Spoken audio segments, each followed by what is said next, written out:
following national goals. First, I believe that this nation should commit itself to achieving the goal, before this decade is out, of landing a man on the moon and returning him safely to the earth. No single... This was JFK back in 1961, which we saw in 5 on the same game. This ties in perfectly with what I'm going to look at today. What's going on, guys? It is Doxy here, and today I'm going to be looking at the most overlooked map in Call of Duty Zombies. Moon.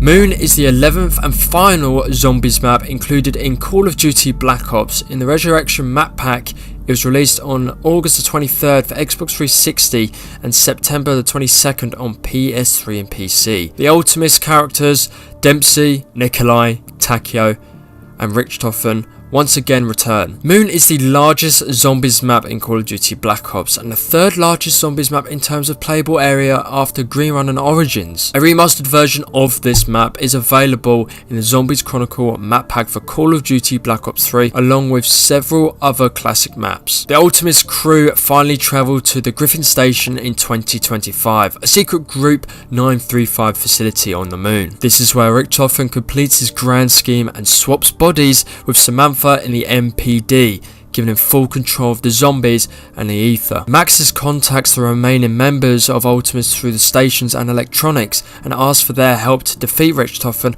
alongside of the facing limitless waves of the undead. Occurring in Area 51 and on the Moon itself, this map is a challenge for all players. 2 new wonder weapons make their debut, which are the Wave Gun, the Quantum Entanglement device, with the Gersh device replacing the Monkey Bomb from other maps. 2 new pieces of equipment also make their debut, the PES and the Hack device. The PES grants the player the ability to survive locations which contain no oxygen, while the Hack device allows the player to hack various objects throughout the map to produce a wide assortment of effects. Moon features a brand new zombie called the Astronaut Zombie, who will walk around slowly and it will grab the player. It teleports any player randomly to another place if they have opened the door leading towards that specific area, and only if the player brought back a perk.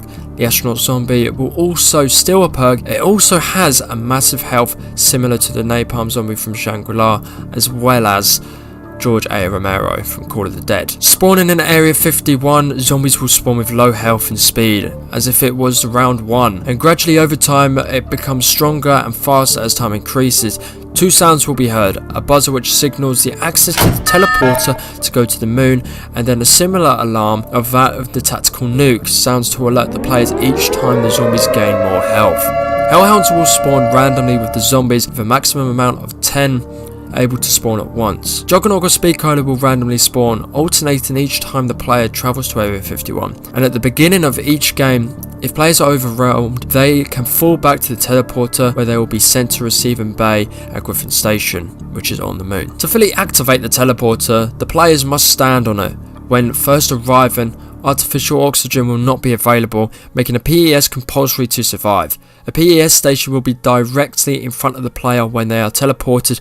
Unlike the previous maps, there will not be any weapons in the spawn room, leaving the spawn room only having 2 barricaded windows. Once the power has been restored, artificial gravity will be restored inside the buildings. However, oxygen can be removed by either excavators or if the player breaks a window with the explosives in the laboratory rooms. Any locations that have no oxygen also have low gravity. Note that Area 51 does not feature rounds, instead it will last until the player dies or uses the teleporter, with the zombies getting stronger and faster as time goes by. A new Perk-a-Cola, Mule Kick.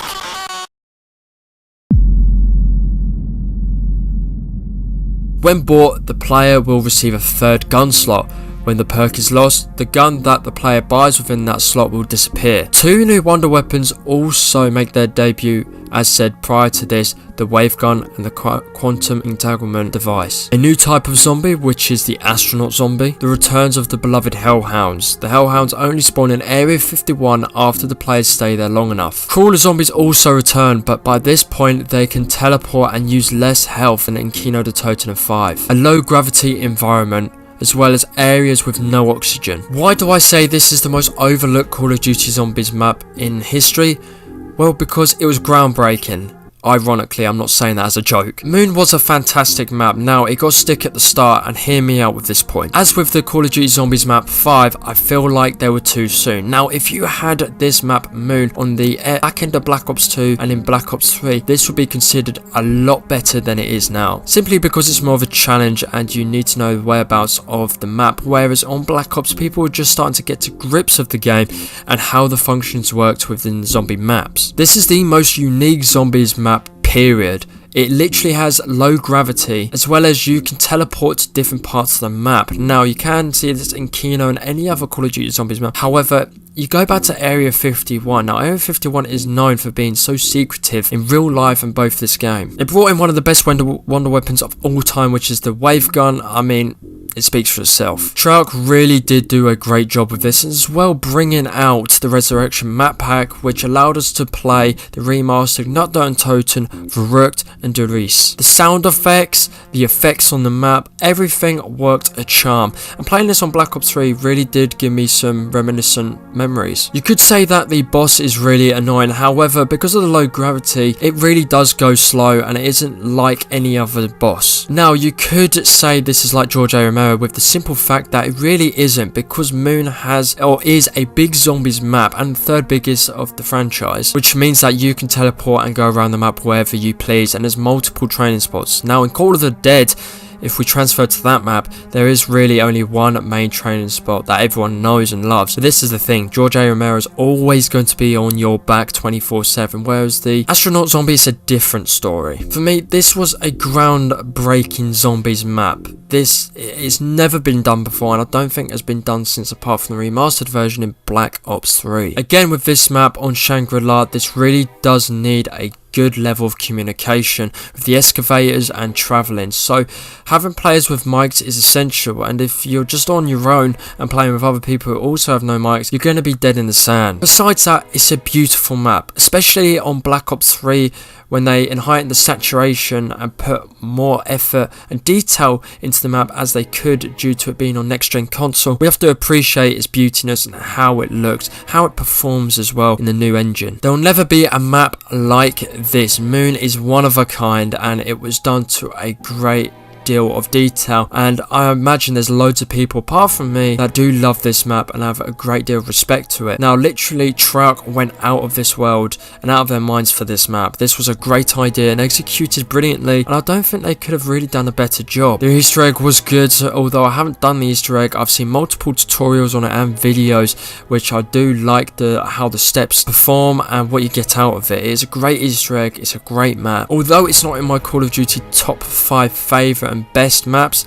I do feel like this is a great contender to actually fight for its rightful place in the top 5. Now, what do you guys think? Do you think Moon deserves more praise than it gets, or do you think that it's good where it lies? What could have been better, or what could have done with a bit more improvement? If you haven't played the Black Ops 3 version, I suggest you play that version. It's a very good, all-rounded, well done map, and it's just refurbished, redone, and it makes you feel a very big nostalgic feeling due to it being on a newer game, whereas you were a bit younger, I'd imagine, when playing this map. So guys, that is Moon. That is Moon looked at.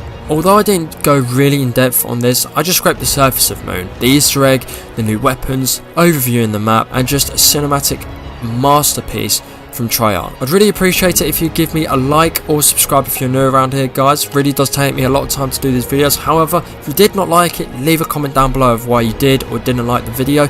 What map should I look at next? This is something that I'm not going to do a spin-off of, like the Smith Plays or Tim Hansen. It's going to be whatever maps I kind of like. If you tell me Die Rise, I'm going to tell you to fuck off. With that being said, guys, thank you so much for watching. Take it easy, and I'll see you in the next one.